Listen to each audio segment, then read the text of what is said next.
청취자 여러분 안녕하십니까? 건강하게 삽시다. 진행의 한덕인입니다. 당뇨병은 혈액 속의 포도당을 적절한 에너지원으로 이용하지 못해 비정상적으로 높은 혈당 수치가 지속되는 대사 질환입니다. 소변으로 포도당이 빠져나간다고 하여 이런 이름이 붙여진 당뇨병은 한번 발생하면 완치가 쉽지 않고 지속적인 관리가 요구되는 만성 질환인데요. 오늘은 당뇨병에 관한 동의사 강유 선생님의 도움 말씀 듣겠습니다. 선생님 안녕하십니까? 네, 기자님 안녕하세요. 많은 현대인들이 자신이 당뇨병임을 모르고 지내는 경우가 많다고 하는데요. 선생님, 당뇨병은 구체적으로 무엇인가요? 네, 당뇨병이란 혈중 당 성분이 정상치보다 많은 것을 말합니다. 이야기에서 말하는 정상치는 공복 혈당 데시리터당 100mg, 식후 2시간 혈당치는 데시리터당 140mg으로 규정하고 있습니다. 이 정상치를 넘기면 당뇨병이라고 하는데요. 당뇨병이라고 진단을 내리자면 혈당 검사를 여러 차례 진행해서 정해야 합니다. 그리고 공복 혈당이 식후 혈당 참고치를 정하는 것은 혈당을 정하는 참고용이지 모든 사람에게 이 혈당 수치로 정할 수는 없습니다. 왜냐하면 사람은 사람마다 개성이 틀리고 자기만의 유전자를 가지고 있기 때문에 혈당 검사를 기준으로 정해서 하면 진단을 정확하게 할 수 없습니다. 당뇨병 진단을 정확하게 내리자면 검사와 함께 나타나는 증상을 참작해서 당뇨병 여부를 진단해야 합니다. 당뇨병 발병은 우리가 먹는 음식 속에 있는 당질을 얼마만큼, 얼마 동안 지속적으로 흡수하였는가에 따라서 발병합니다. 어떤 사례에서는 단 한 번이 그 많은 당을 먹고 당뇨병이 발생하는 예가 보고되기도 했습니다. 우리 몸에서 당 대사를 췌장에서 분비되는 인슐린을 합니다. 그런데 먹은 음식에 당 성분이 많아지면 인슐린 분비량이 반대로 적어집니다. 당뇨병일 때는 인슐린이 분비되지 않아 당 성분이 그대로 혈액 속에 투입되게 됩니다. 이렇게 혈액 속에 당 성분이 많아지면 혈액이 걸쭉해지고 피가 천천히 흐르게 되며 혈액순환에 장애가 생기면서 고혈압 같은 질병이 발병하게 됩니다. 당뇨가 유형에 따라 증상이 다르게 나타난다고 하는 것은 무슨 말인가요? 네, 당뇨병을 한의에서는 급성과 만성으로 당뇨병 증상을 진단합니다.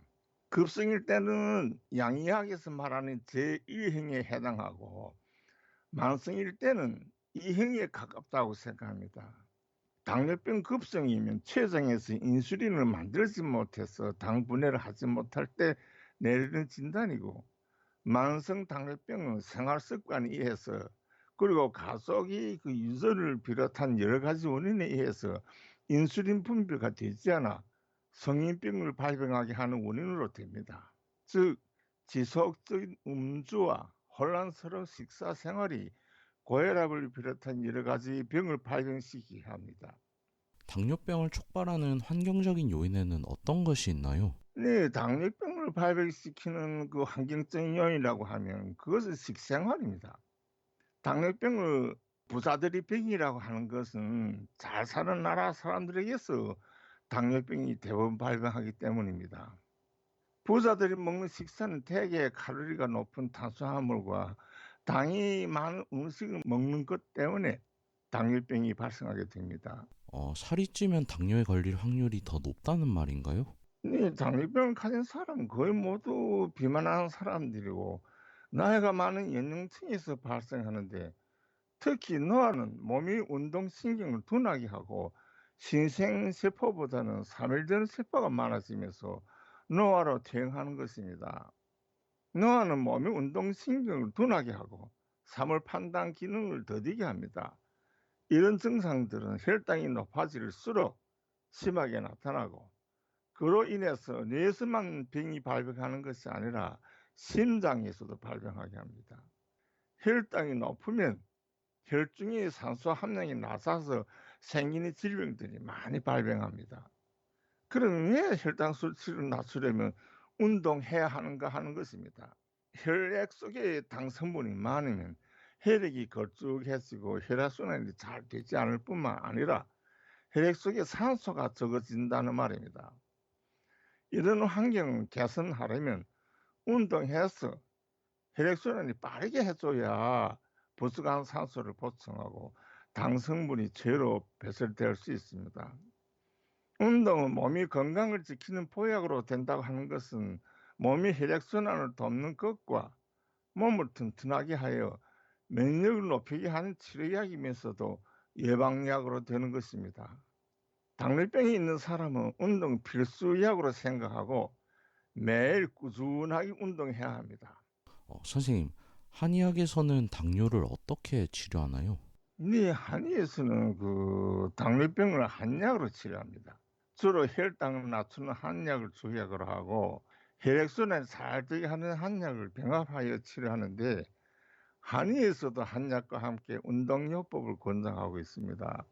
약으로 혈액순환을 도우려면 더디고 혹여 한약 처방이 그 사람 체질과 맞지 않으면 치료가 되지 않기 때문에 운동요법과 민간요법을 병행하게 되는 것입니다. 북한에서도 당뇨병이 흔히 볼 수 있는 질환인가요? 내가 북한에서 그 30여 년 동안 임상에서 환자를 치료하면서 관찰한 데 의하면 당뇨병 환자를 몇 명밖에 보지 못했습니다. 남한과 반대로 북한에는 당뇨병이 거의 없다고 해도 과언이 아닙니다.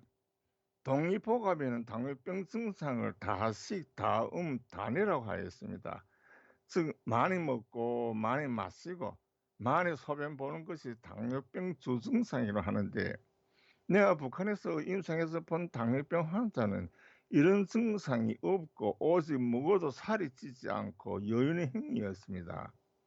많이 먹으려 해도 먹을 것이 없지만 고갈이나 소변을 자주 보는 그런 증상은 없고 머리가 아프고 전신에 맥이 없는 것인데, 그것은 입맛이 없어 식사를 적게 한 것이 원인으로 된다고 생각합니다.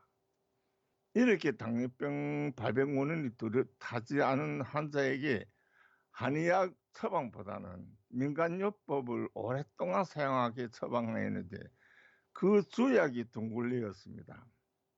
둥글리는 단맛이 나는 약초로서 약으로도 사용할 뿐만 아니라 온열 보릿고개 식량으로도 사용할 수 있는 한약입니다.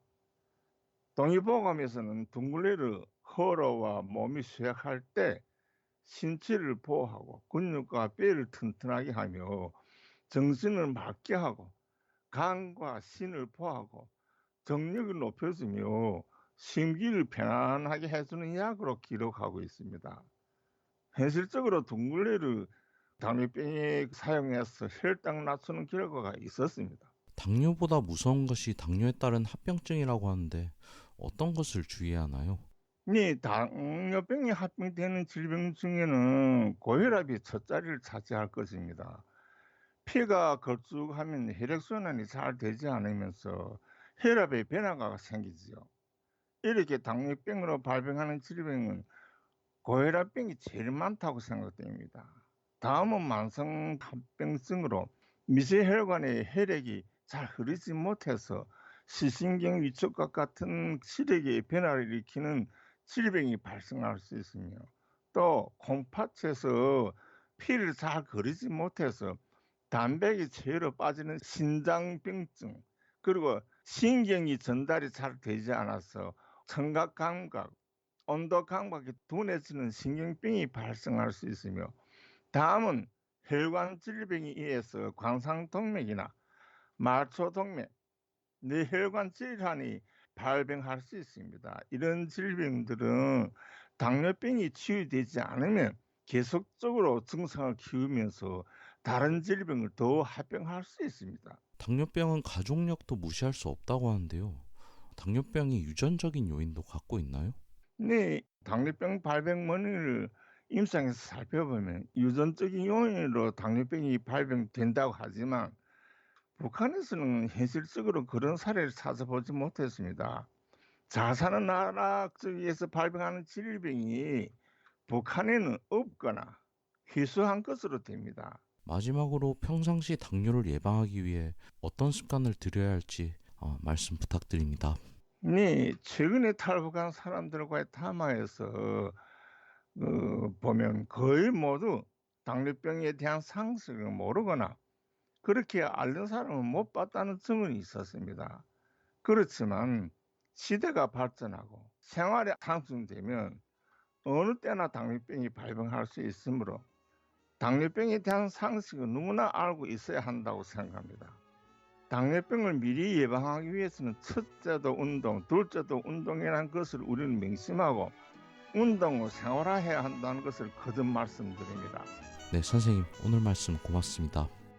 예, 감사합니다. 여러분 안녕히 계십시오. 건강하게 삽시다. 오늘은 당뇨병에 대해 전해드렸습니다. 지금까지 도움 말씀의 동의사 강유 선생님, 진행의 한덕인이었습니다.